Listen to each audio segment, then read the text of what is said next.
अस्तित्वात राहणार नाही आणि अस्तित्वात राहिला तर फक्त लहान छान कलमे लावून त्यांना उद्या बेल होतील तशा कारवाई न करता जर ते आमच्याशी भांडतील, गुन्हे धंदे चालून जर आमच्याशी भांडतील तर आम्ही पण एक कदम पुढे जाऊन त्यांच्याशी भांडणार. अशा प्रकारचे रुख घेऊन पूर्ण परिसरात दारू मुक्त, ड्रग मुक्त, जुवा, मटका जे काही इतर गोष्टी अवैध कृत्य असतील ते पूर्णपणे नष्ट करा.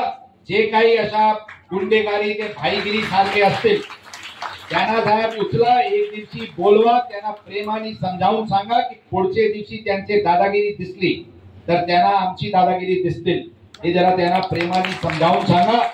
आणि पूर्ण परिसर जर आम्ही आता आलेले आहे, आता मला अपेक्षा आहे शेळके साहेब की आता आपण 1 महिन्यानंतर 1-2 महिन्यानंतर आपण सर्व नागरिक आम्हाला बोलून सांगणार की साहेब इथे सगळे व्यसन मुक्त, चाल व्यसन मुक्त हे परिसर झालेली आहे, अशा प्रकारचे चित्र निर्माण करा. लोक चांगले आहे, लोकांची सहकार्य नक्कीच आपल्याला मिळतील. काही अवैध धंदेवाले पण जे असतील त्यांना आपण सांगा 90% त्याचे पण सुधारतील, हे 10% सुधारणार नाही, त्यांना आपण आपल्या प्रमाणे आपल्या पद्धतीने सुधरून टाका.